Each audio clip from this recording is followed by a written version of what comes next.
This video is of the interrogation of a man connected to the shooting of Charles Mack.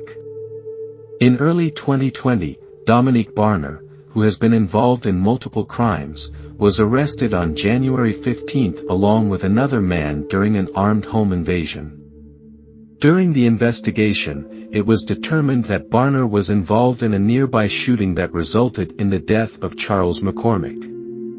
This was not the first time Barner was involved in murder. In 2019, a 50-year-old cyclist named Damon Rothermel was shot during a shooting between two cars. During the interview, Barner comes across audio evidence that was recorded against McCormick. I want to ask a simple question. Who was that? Can I skip over this question? But you are Dominic Gerard Barner, 103193. Alright. I do have to ask you like 5 questions. Can you read and write? Yeah. Alright. What's the highest level of education? 10th grade. And are you currently under the influence of any drugs or alcohol? Is that a no? No. Alright. Alright. Do me a favor. Right there by that mark, can you just read that out loud for me? Yeah, the foreign rights under the United States Constitution. Alright. So I'm just going to read every bullet point and just ask you to understand, and then we'll go from there. Alright? You don't have to make a statement or say anything. Do you understand? Yeah. Okay. Anything you say can be used against you in court. Do you understand? Yeah. You have the right to talk to a lawyer for advice before you make a statement or before any questions are asked of you, and have a lawyer with you during the questioning if you wish. Do you understand? If you cannot afford to hire a lawyer, one will be appointed for you for any questioning if you wish. Do you understand? Yeah. And if you do answer questions, you have the right to stop answering questions at any time and consult a lawyer. Do you understand? Alright. Do me a favor, just sign right there. All that's saying is that you understand your rights as I've written them. It's not like a mission to kill or anything, it's just saying you understand your rights. So, we're going to start this interview a little differently than normal. I'm going to ask you a question, I just want you to listen.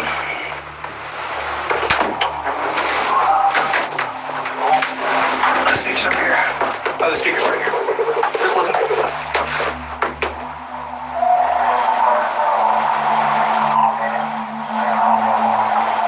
Immediately after reading Barner's rights, the detective goes directly to the recording to show that they have evidence against him. This was partly to prevent Barner from lying and to shock him. Alright, I can tell by the expression on your face you know exactly where that's from. Okay.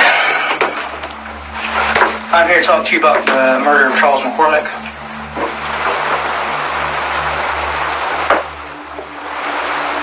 Alright, before you get all upset, here's what it is, man. I know you're not my fucking shooter. At the end of the day, the only person I care about is my fucking shooter, okay? Now, me and you both know, like I said, you're not my shooter, right? So I'm here to talk to you about the murder that happened right there at 7001 Merrill Road. So this is literally going to be your one chance to tell me exactly what happened. I've already listened to this, and I've had this deciphered. I've had this audio changed, well, not changed, I've had it enhanced to hear everything you said. But I was supposed to get, like, the state, supposed to talk with the state. This is the first time hearing about it, but I don't make it. My lawyer, I don't want to disrespect you, because obviously, I don't know what that, I ain't really hear nothing though. Alright. Okay, well, you said you're lawyers. What are you trying to say when you say that? No, I'm saying my lawyer told me that I was supposed to meet up with the state and you guys, and then go from there. Do you know anything about that? No.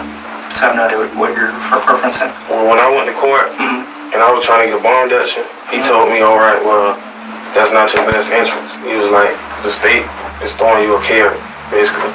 He was like, they know you didn't shoot nobody, but they, you know what I'm saying, know you was there and stuff like that. So he was like, if they did come talk to you, tell them that you want him present. You want who present? Sorry. My lawyer. So you're saying you want your lawyer present? I'm just, well, y'all just told me y'all don't know nothing about the state being involved, so. So are you willing to speak with us without your attorney present is what he needs to know? I mean, he said I can answer questions. Okay, so are you okay with that? Yeah, I'm okay with answering a little bit of questions until I feel like. Because I'm going to show you something that nobody has actually seen. Give me just a second. Here we go.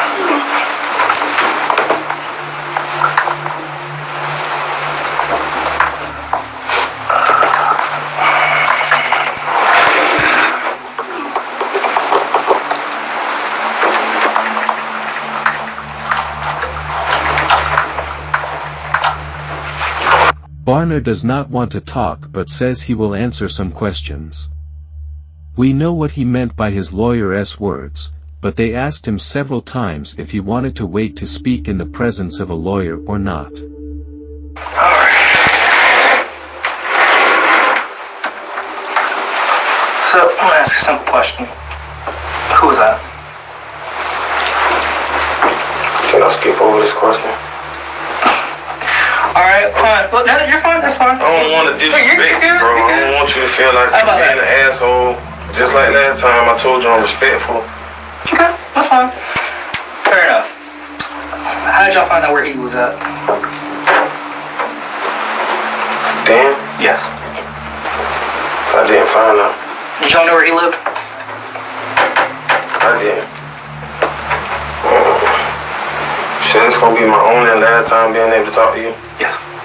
So I can't get my lawyer to reach out and You won't be talking to me get a different time. No, you won't be talking to me at that point in time. You'll be talking to...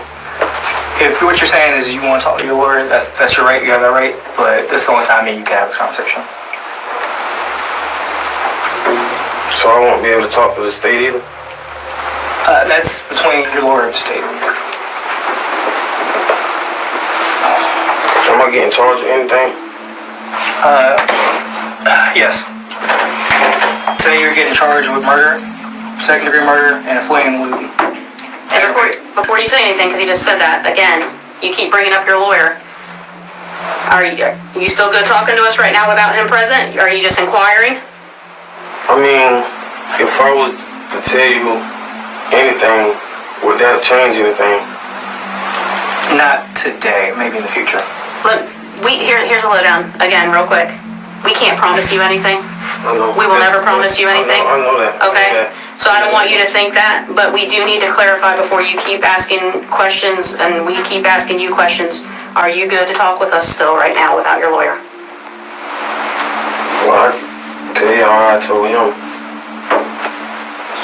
Things won't, it's just gonna get ugly for me. I knew this day was coming, but... So, you're good at having him ask you a couple more questions? I really just want, another day. Another day to talk. You don't want to talk to us, what you're saying? I want another day. Tell you how this works, because after you go to jail, get arrested on this, you gotta go to J1, have your hearing. Yeah. So then you represent my lawyer, so then I can't just come talk to you. Does that make sense? Because you're gonna have some kind of representation, so I can't just reach out and grab around of your... But I don't know if he's gonna represent you on this one. No, he's not. Okay. I have to get, some more money or something like that. Okay. So, like I said, after you go here, you get booked again, you're gonna have a public defender automatically assign you once you go to J1, and at that point I can't talk to you. Does that make sense? So once again, it's your choice, completely up to you. Do you want to talk to a lawyer? Because, you say you want another day, but you've had since about January to think about all this. To reach out to you? No, to think about all this, because I know it's probably been waiting on you a little bit. So, like I said, it's completely up to you, but I have to know now. Do you want to talk to a lawyer? You want to continue? Or you don't want to talk? Barner refuses to answer questions before he changes his mind. Asked several times, he seems troubled by the evidence. Some of his statements indicate that he might be willing to talk in exchange for a deal, but detective, they cannot give him this promise, and it is in his interest to talk to his lawyer before doing this.